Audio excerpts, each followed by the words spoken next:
Hi everyone, it's time for reptiles. Yay, I'm excited for reptiles. This is our Reptile Basics video. And by the end of this video, you'll be able to describe the characteristics that distinguish reptiles from other vertebrates, outline the evolution of reptiles, classify the reptile class into orders, and explain the general characteristics of the three main orders of reptiles. So, what makes a reptile a reptile? First of all, it has scales, not fur, not feathers. Their skin is dry. Those scales are dry, which is in contrast to the amphibians that have that moist skin. Reptiles usually lay eggs. Sometimes they have live young. They have ear holes instead of ears. So instead of that tympanic membrane that we saw on the frogs, they have ear holes. 4 legs or no legs we'll see in reptiles. So those that have legs have 4 legs. And in contrast to the amphibians, most reptiles with legs are kind of up off the ground more, where amphibians sometimes drag their bellies with their legs out to the side. The leg position for reptiles is more underneath and they're more propped up. Reptiles are ectothermic, deriving body temperature from their environment. And most are poikilothermic, meaning they have variable body temperature, but there are some, like crocodiles and alligators, that are able to keep a relatively small window of temperature. So they're somewhat homeothermic. Evolution of reptiles. So this gets a little bit tricky, I guess, or a little contentious even. The evolution of reptiles, or the relationships of reptiles to other animals.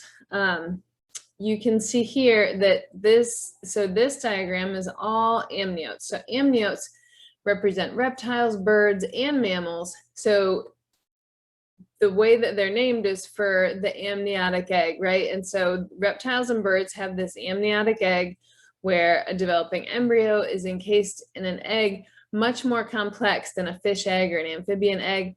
The amniotic egg has these different extra embryonic membranes, the amnion, the chorion, the allantois, and the yolk, that each have a different function for supporting the embryo's growth and development.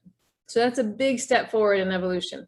Mammals have similar membranes that surround the embryo, but there's a placenta. So that's just kind of another step that we'll get to eventually.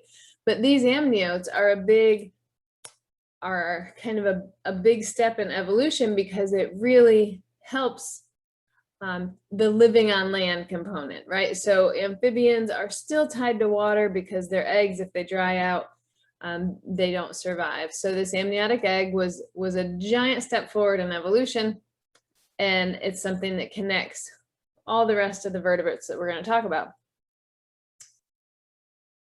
The amniotes also have less permeable skin and more upright stance. All of them do. So this is all of the amniotes, and we're going to look at them again here and kind of differentiate among them. So there are anapsids. See it down here. We have stem amniotes, and then they're divided: anapsids, diapsids, and synapsids.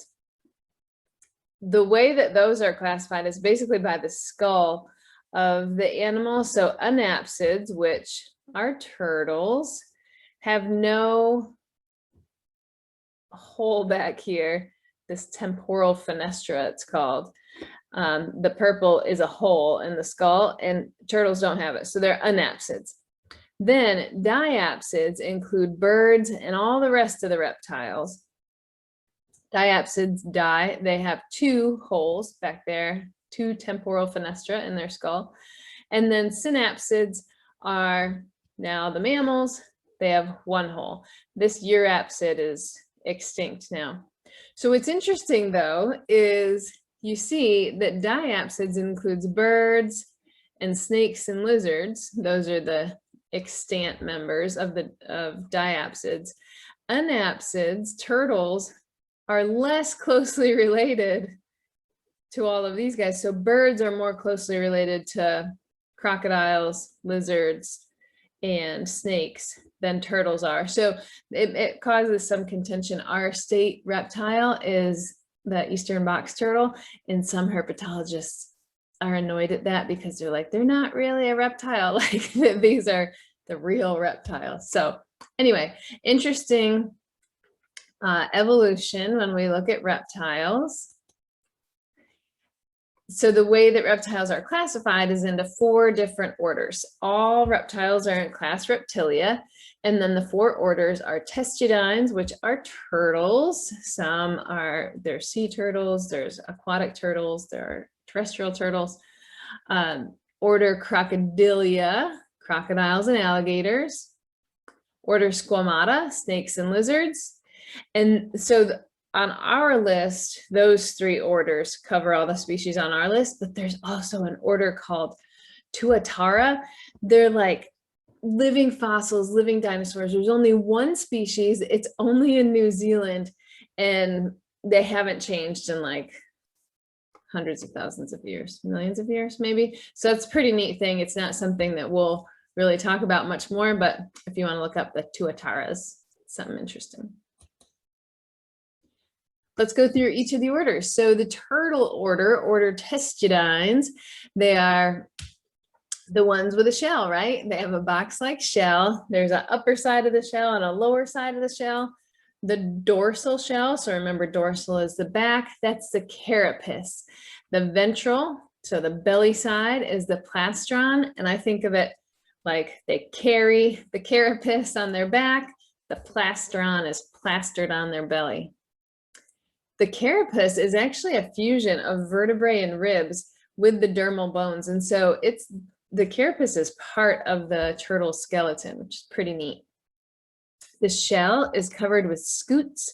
So these kind of, I don't know, squarish shaped scales are called scutes.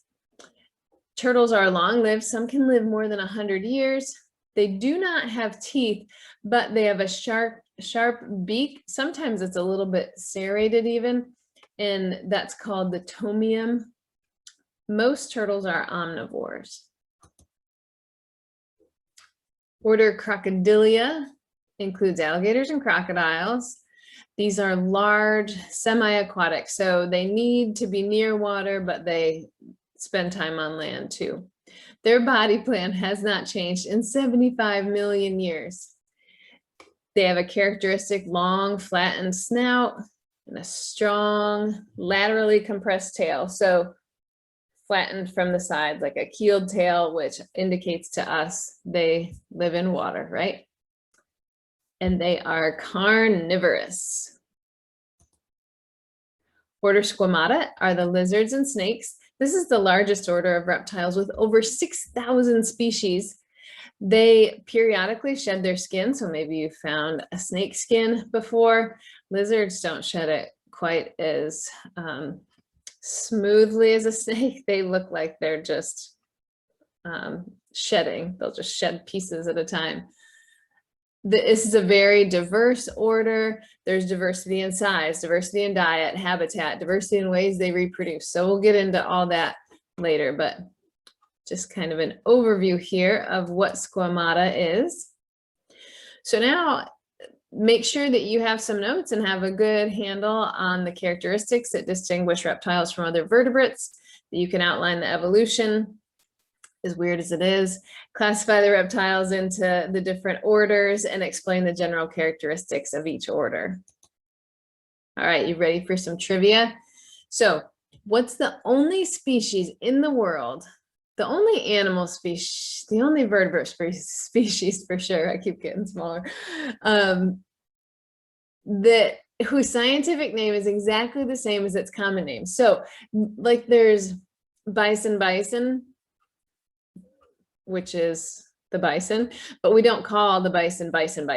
There's an example where the whole scientific name is the whole common name. So what is it? Do you know? Your hint is that it's a reptile. Anyone? Boa constrictor. Isn't your life so much more enriched now that you know that? I'll see you in class.